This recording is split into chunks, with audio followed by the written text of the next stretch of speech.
आज हम राजनीतिक व्यवस्था सिद्धांत को समझने के लिए सबसे पहले व्यवस्था सिद्धांत को समझने का प्रयास करेंगे, उसका अध्ययन करेंगे, क्योंकि आपके सिलेबस में डेविड ईस्टन का राजनीतिक व्यवस्था सिद्धांत आपको पढ़ना है।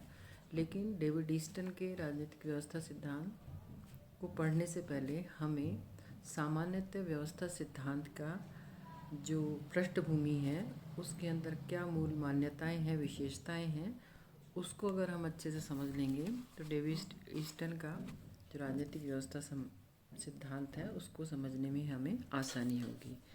और उसको समझने से पहले व्यवस्था सिद्धांत को देखना जरूरी है। व्यवस्था सिद्धांत समाज विज्ञानों में जीव शास्त्र से आया है।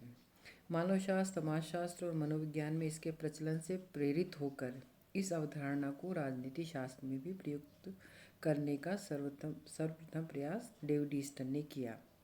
ईस्टन से पहले के मर्टन एवं टालकोट पार्सन्स ने इस सिद्धांत को राजनीतिक अध्ययनों में उपयोगी बताते हुए इसके आधार पर राजनीतिक विश्लेषण किए, किंतु वो मौलिक रूप से समाजशास्त्री थे और सामाजिक यथार्थ को समझना चाहते थे। इस कारण सामान्य व्यवस्था सिद्धांत का उन्होंने राजनीतिक अध्ययनों में प्रयोग तो किया, परंतु यह सब समाजशास्त्रीय ढंग से निष्पादित हुआ। डेविड ईस्टन पहले ऐसे राजनीति शास्त्री थे जिन्होंने इस सिद्धांत का राजनीतिक विश्लेषण में केवल राजनीतिक संदर्भ प्रमुख माना। ईस्टन ने राजनीतिक व्यवस्था की परिभाषा देते हुए लिखा है कि किसी समाज में पारस्परिक क्रियाओं की ऐसी व्यवस्थाओं को जिससे उस समाज में बाध्यकारी या अधिकारपूर्ण नीति निर्धारण होते हैं, राजनीतिक व्यवस्था कहा जाता है। इस परिभाषा से राजनीतिक व्यवस्था के लक्षणों का व्यापक विश्लेषण करने में कोई विशेष सहायता नहीं मिलने के कारण ईस्टन ने बाद में इसकी अधिक सुस्पष्ट परिभाषा दी है। राजनीतिक व्यवस्था स्वयं में परिपूर्ण सत्ता है जो उस वातावरण या परिवेश जिससे वो घिरी होती है या जिसके अंतर्गत वो प्रचलित होती है, वो स्पष्टतः जिसको अलग नहीं किया जा सकता, स्पष्टतः जो अलग रहती है, उसे उन्होंने राजनीतिक व्यवस्था की संज्ञा दी। इसी तरह से आमंड एवं पावेल ने भी राजनीतिक व्यवस्था की परिभाषा करते हुए लिखा है कि राजनीतिक व्यवस्था से इसके अंगों की अंतर्निर्भरता और इसके पर्यावरण में किसी न किसी प्रकार की सीमा का बोध होता है। यद्यपि हम पहले व्यवस्था सिद्धांत को समझना चाहते हैं, लेकिन फिर भी हमने एक बुनियादी जो चीज़ हमको जिसका हमें अध्ययन करना है उसको हमने पहले देख लिया है। और हम सामान्य व्यवस्था सिद्धांत के अंतर्गत अगर हम इसको देखें तो हम देखते हैं कि सामान्य व्यवस्था सिद्धांत कुछ ऐसी प्रवृत्तियों का परिणाम है जो दूसरे महायुद्ध के आसपास विकसित हुई और पुनर्जागरण के बाद विज्ञानों ने सत्य पर एकाधिकार का दावा किया था। और 19वीं शताब्दी में चौथे 5वें दशक तक विज्ञान ने सत्य की खोज में अपार सफलता प्राप्त कर ली थी। और विज्ञान की सफलताओं के साथ ही उसमें अनेक विषयों का विशिष्टीकरण हुआ। जैसे न्यूटन के गति के नियम ने सिद्ध किया कि किसी भौतिक पिंड को गर्म करने के बाद उस पिंड की आंतरिक शक्तियों का संतुलन बिगड़ जाता है। लेकिन बाद में थर्मोडायनेमिक्स के नियम इसके विपरीत थे और उसके अनुसार पूर्व तापमान पर वापसी के बाद पिंड का पूर्व संतुलन तो बिगड़ जाता है, परंतु नई स्थिति ने पिंड को नए प्रकार का नया संतुलन प्रदान कर देता है। तो विज्ञान के परंपरागत आलोचकों ने कहा कि विज्ञान विरोधाभासी व्याख्याओं से युक्त है एवं उसका ज्ञान विश्वसनीय नहीं है। यही स्थिति वैज्ञानिकों के लिए चिंताजनक थी और विभिन्न विद्वान विश्लेषण के ऐसे ढांचे की खोज में लग गए जो उनके निष्कर्षों में एकता स्थापित कर सके। वस्तुतः सामान्य व्यवस्था सिद्धांत अस्तित्व में आया जो विज्ञानों में एकता स्थापित करने का प्रयास करने यानी विज्ञानों में एकता स्थापित करने का परिणाम था। और विज्ञानों की एकता स्थापित करने के जो प्रयास वैज्ञानिकों ने किए, उनमें यूरोप के प्रख्यात वैज्ञानिक लुडविग बोन बर्टलान्फी के नाम अग्रणी हैं। विज्ञानों में एकता का जो कार्य किया उसमें लुडविग बोन बर्टलान्फी का नाम अग्रणी है। बर्टलान्फी ने अपने सबसे पहले 1955-56 में जनरल सिस्टम ईयर बुक में के कई अंकों में सामान्य व्यवस्था सिद्धांत को प्रतिपादित किया और अपनी खोजों के आधार पर बर्टलान्फी ने प्रतिपादित किया कि भौतिक, यांत्रिक एवं प्राकृतिक जगत की रचनाएं वस्तुतः व्यवस्थाएं हैं और सभी प्रकार की व्यवस्थाओं में कुछ सामान्य लक्षण विद्यमान रहते हैं और इस प्रकार सामान्य व्यवस्था सिद्धांत सामाजिक विज्ञानों के अंतर्गत भी प्रचलित किए जाने के लिए प्रयुक्त किए जाने लगे और समाज विज्ञानों में भी विश्लेषण की पद्धतियों और सिद्धांतों में संरचनात्मक कृतवाद और व्यवहारवाद से तो प्रभावित था ही, परंतु ये दोनों ही दृष्टिकोण सिद्धांत निर्माण की दृष्टि से संतोषजनक नहीं थे। तो दोनों में कुछ अंतर्निहित दोष थे। विशेष रूप से व्यवहारवाद का दोष उसका व्यक्तिपरक अध्ययन था। तो समाज विज्ञानों में भी विश्लेषण के ऐसे ढांचे की जरूरत अनुभव की गई जो प्रत्येक समाज विज्ञान के तथ्यों को एक साथ लेकर के सामान्य सिद्धांत के निर्माण में सहायक हो सके। तो इस प्रकार व्यवस्था सिद्धांत इन सब गतिविधियों का, इन सब विज्ञान के अंतर्गत जो परिवर्तन हो रहे थे उसका परिणाम था कि जो सामान्य व्यवस्था सिद्धांत है समाज विज्ञानों के अंतर्गत सामाजिक समस्याओं, मनोवैज्ञानिक समस्याओं, राजनीतिक समस्याओं के विश्लेषण को एक नए रूप में प्रस्तुत करने के लिए ये अस्तित्व में आया और इसके अंतर्गत मुख्यतः दो अंतःक्रियाएं होती हैं या किसी भी व्यवस्था में अनेक ऐसे तत्वों, कोई भी व्यवस्था अनेक ऐसे तत्वों का एक जोड़ होती है जिनमें अंतःक्रिया स्थायी होती है और उसके अंतर्गत दो मुख्य लक्षण होते हैं, एकीकरण और विभिन्नीकरण। यानी कोई भी व्यवस्था, जिन तत्वों से मिलकर कोई भी व्यवस्था बनी है वो आपस में एक दूसरे पर निर्भर करते हैं, एक दूसरे से प्रभावित होते हैं और इसका तात्पर्य यह है कि एक अंग के आचरण में बदलाव आने से व्यवस्था के अन्य अंगों का आचरण भी प्रभावित होता है। दूसरा है विभिन्नीकरण। विभिन्नीकरण का अर्थ यह है कि एक व्यवस्था के प्रत्येक अंग की बनावट तथा भूमिका भिन्न भिन्न होती है। तो इस प्रकार हमने सामान्य व्यवस्था सिद्धांत का एक संक्षिप्त अध्ययन किया। यद्यपि हमने उससे पूर्व में राजनीतिक व्यवस्था के अंतर्गत ये किस प्रकार आया उसको भी देख लिया है। तो इस प्रकार अगर हम परिभाषाओं की दृष्टि से देखें कि ईस्टर्न की परिभाषा हमने अभी देखी थी कि मूल्यों का सत्तात्मक वितरण की बात करते कि राजनीतिक व्यवस्था मूल्यों का सत्तात्मक वितरण है। उसके बाद उसको कुछ उसने संशोधित किया परिभाषा के अंतर्गत, जिसके अंतर्गत ईस्टर्न ने माना कि एक अपने आप में राजनीतिक व्यवस्था परिपूर्ण सत्ता है जो उस वातावरण या परिवेश से जिससे वो घिरी होती है, जिसके अंतर्गत ये प्रचलित होती है, स्पष्ट पृथकनीय रहती है, यानी अलग होती है। और आमंड और पावेल ने भी राजनीतिक व्यवस्था की परिभाषा करते हुए लिखा कि राजनीतिक व्यवस्था से इसके अंगों की अंतर्निर्भरता और इसके पर्यावरण में किसी न किसी प्रकार की सीमा का बोध होता है। आमंड ने राजनीतिक व्यवस्था के अंगों के अंतर्निर्भरता को स्पष्ट करते हुए लिखा कि पारस्परिक निर्भरता से हमारा आशय है कि जब किसी व्यवस्था में किसी अंग के गुणों या लक्षणों में परिवर्तन होता है तो इससे सभी अंग और संपूर्ण व्यवस्था प्रभावित होती है। जो हमने अभी देखा कि किस प्रकार किसी भी व्यवस्था के दो मुख्य आधार होते हैं, एकीकरण, विभिन्नीकरण, जो कि यंग ने अपनी पुस्तक में बताया है, सिस्टम ऑफ पॉलिटिकल साइंस के अंतर्गत इसको बताया है, एकीकरण और विभिन्नीकरण के माध्यम से। तो इस प्रकार इन परिभाषाओं से स्पष्ट होता है कि राजनीतिक व्यवस्था स्वयं में एक परिपूर्ण सत्ता है जो किसी परिवेश में ही सक्रिय होती है और इस पर्यावरण से यह प्रभावित होती है, किंतु इस पर्यावरण की दास नहीं होती है। इतना ही नहीं, वह इस पर्यावरण को निर्णायक रूप से निरूपित भी करती है। राजनीतिक व्यवस्था की इन परिभाषाओं से अगर हम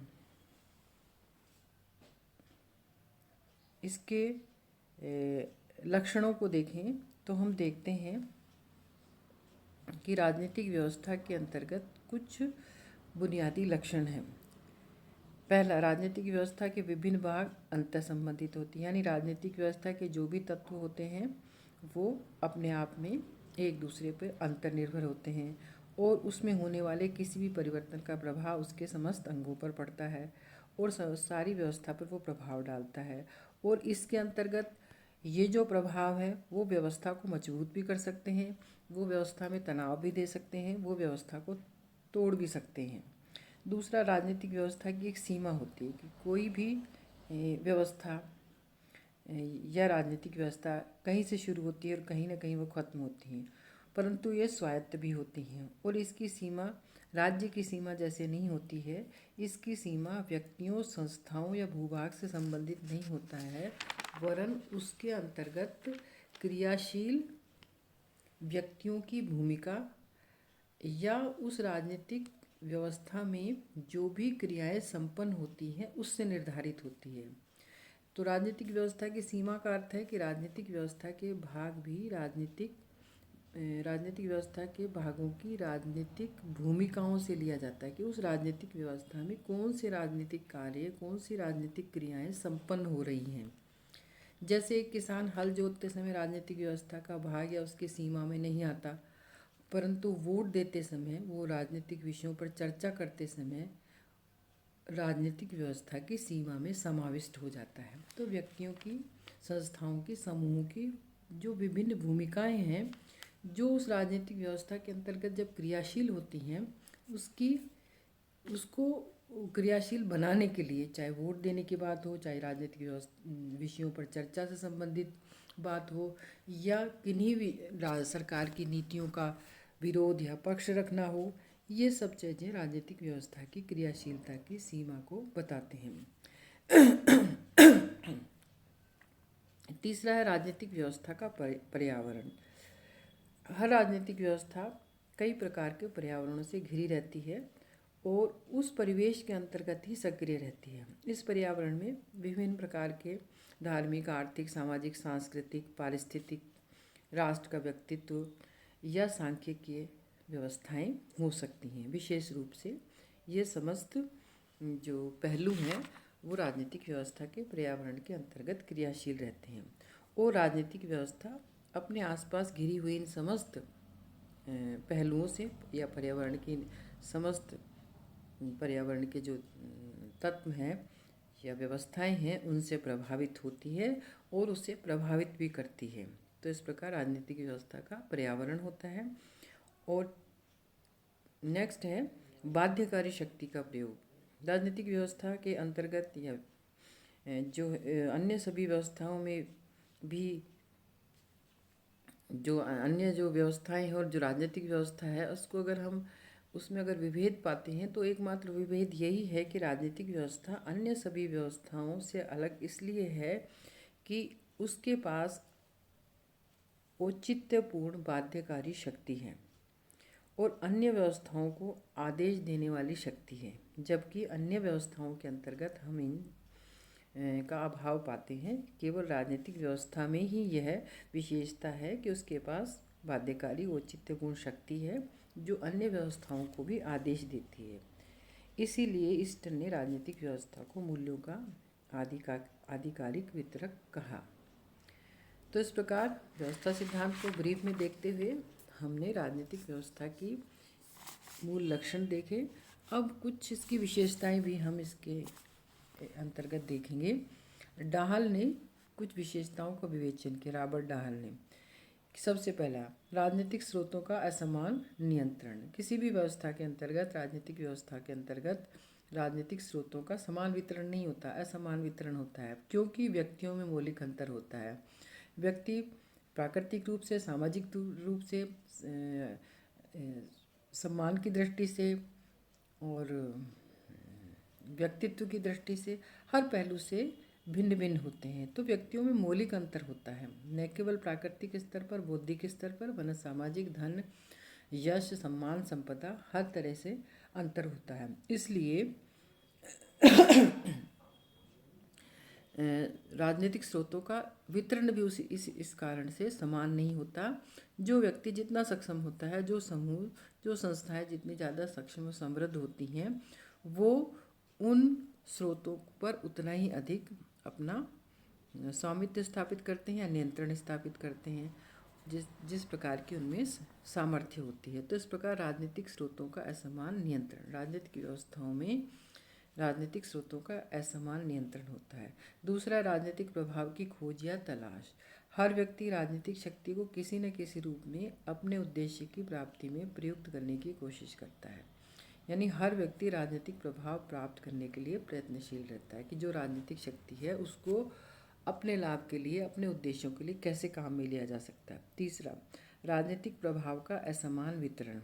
कोई राजनीति में अधिक रुचि रखने वाला होता है, कोई इन सब से उदासीन रहने वाला होता है, कोई राष्ट्र का नेता होता है तो कोई ग्राम पंचायत में ही नेतृत्व प्राप्त करके संतुष्ट हो जाता है। कहने का मतलब है कि राजनीतिक प्रभाव का भी असमान वितरण है, क्योंकि जो राजनीतिक प्रभाव है वो भी हर व्यक्ति में, हर समूह, संस्था, व्यक्ति का अलग अलग होता है। कोई बहुत अधिक महत्वाकांक्षी होता है तो उसी अनुरूप उसमें रुचि रखता है, और कोई उदासीन होता है तो उस रूप से उससे अलग रहता है। तो इसीलिए कोई राष्ट्र का नेता बन जाता है, सर्वोच्चता के स्तर को प्राप्त कर लेता है, तो कोई ग्राम पंचायत के नेतृत्व को प्राप्त करके ही संतुष्ट हो जाता है। तो इसका तात्पर्य इतना ही है कि राजनीतिक प्रभाव तक सबकी समान रूप से पहुंच नहीं हो सकती, और ये सब न केवल व्यक्ति विशेष, समूह विशेष और संस्था विशेष पर उनके क्रियाशीलता पर निर्भर करता है, वरन राजनीतिक प्रभाव को सब तक समान रूप से पहुंचने में शासक वर्ग की भी अपनी भागीदारी होती है, और शासक वर्ग उन्हीं व्यक्तियों, संस्थाओं, समूहों को राजनीतिक प्रभाव तक पहुंचने में मदद करते हैं जो उन्हें सत्ता में बनाए रखने में सहायक हों। तो इस प्रकार राजनीतिक प्रभाव का भी असमान वितरण होता है। चौथा है संघर्षपूर्ण उद्देश्यों का समाधान। हर राजनीतिक व्यवस्था को उसके विभिन्न संघर्षपूर्ण उद्देश्यों का समाधान करना होता है, क्योंकि समाज में विभिन्न प्रकार की समस्याएं होती है, मांग होती हैं, आकांक्षाएं होती हैं, और उन सब से निपटना, उनका उचित समाधान करना, उसके लिए कार्य करना राजनीतिक व्यवस्था का बुनियादी कार्य होता है। तो इस प्रकार इन संघर्षपूर्ण उद्देश्यों का समाधान करना उसका मुख्य कार्य होता है। और अगला है वैधता या औचित्यता की प्राप्ति। हर राजनीतिक व्यवस्था के धारकों के बारे में जनता की ये भावना कि वो इस शक्ति को उनके भले के लिए प्रयुक्त करते हैं, तो उनमें जनता की आस्था है, इसकी वैधता की कसौटी होती है। यानी जनता उस सत्ता और शक्ति को ये मान करके स्वीकार करे कि वो उनके कल्याण के लिए हैं, और वो शक्ति का प्रयोग जन कल्याण के लिए कर रहे हैं, उनकी भलाई के लिए कर रहे हैं, तो यही उनकी वैधता की कसौटी है, यही उन्हें उनके शासन में सहमति की कसौटी है। तो राजनीतिक व्यवस्था में वैधता लोगों की शासकों के प्रति ऐसे ही विश्वास से बनी रहती है, जो बहुत जरूरी है। अगर वैधता नहीं होगी तो राजनीतिक व्यवस्था संकट में पड़ेगी। नेक्स्ट है अन्य राजनीतिक व्यवस्थाओं से अंतःक्रिया। राजनीतिक व्यवस्था न केवल आंतरिक रूप से अन्य व्यवस्थाओं के साथ क्रियाशील रहती है, वरन अंतर्राष्ट्रीय स्तर पर, राष्ट्रीय स्तर पर भी वो समस्त संस्थाओं से क्रियाशील रहती है। और आज के विकास के इस युग में, जिसमें संचार और तकनीक का उस चरम पे विकास हो चुका है कि पूरा विश्व एक हो गया है, और एक स्थान पर होने वाली घटना का दूसरे स्थान पर अनिवार्यतः प्रभाव पड़ता है। तो आजकल राजनीतिक व्यवस्थाएं समाज के पर्यावरण से कहीं अधिक अंतर्राष्ट्रीय पर्यावरण से प्रभावित रहने लगी हैं, कि हर देश की व्यवस्था का प्रभाव दूसरे देश पर पड़ता है। तो इस प्रकार हमने राजनीतिक व्यवस्था की इन विशेषताओं को देखा। अब लास्ट हमारा पॉइंट है the functioning of political system, कि प्रत्येक राजनीतिक व्यवस्था की क्रियात्मकता के 3 स्तर होते हैं: प्रबोधक स्तर, रूपांतरण प्रक्रिया स्तर और प्रतिसंभरण प्रक्रिया स्तर। प्रबोधक स्तर, रूपांतरण प्रक्रिया स्तर, प्रतिसंहरण स्तर। प्रबोधक स्तर पर जनता से आने वाली मांगें होती हैं, यानी मांग और समर्थन। उन मांगों में से किन चीज़ों को स्वीकार किया जाएगा, किन को नहीं स्वीकार किया जाएगा, किन मांगों के लिए समर्थन प्राप्त होगा नहीं होगा, ये इस स्तर पर तय होता है। रूपांतरण प्रक्रिया में जो भी मांग समर्थन के प्रभाव से व्यवस्था के अंदर आती हैं, तो उनको किस प्रकार से नीति और नियमों को और कानूनों के रूप में परिणित किया जाता है, वो रूपांतरण प्रक्रिया स्तर पर होता है। और कार्यपालिका, व्यवस्थापिका, न्यायपालिका के विभिन्न कार्यों के माध्यम से ये निर्गत जो कार्य हैं वो संपन्न होते हैं। उसके बाद प्रतिसंहरण प्रक्रिया स्तर की, ये जब निवेश और मांग और समर्थन के माध्यम से निवेश आ जाते हैं, रूपांतरण प्रक्रिया के माध्यम से निर्गत आ जाते हैं। उसके बाद जब ये वापस व्यवस्था के अंतर्गत, पर्यावरण के अंतर्गत जाते हैं, लोगों के पास नियम कानून जाते हैं, तो व्यवस्था के जो पर्यावरण के जो अन्य पक्ष हैं या जो जनता है, वो उनको किस रूप में देखती है, वो उनके लिए लाभकारी हैं या नहीं है, या वो उनके किन्हीं कार्यों को, उद्देश्यों को पूरे करते हैं कि नहीं करते हैं, ये इस स्तर पर तय होता है। तो इस प्रकार हमने न केवल व्यवस्था सिद्धांत को संक्षेप में समझा, और उसके आधार पर राजनीतिक व्यवस्था सिद्धांत को ब्रीफ में उसको समझने का प्रयास किया, उसकी अर्थ परिभाषा देखी, उसके क्या बुनियादी तत्व हो सकते हैं, क्या विशेषताएं हैं, और उसके फंक्शनिंग के 3 स्तर कौन से हैं उनको देखा। धन्यवाद।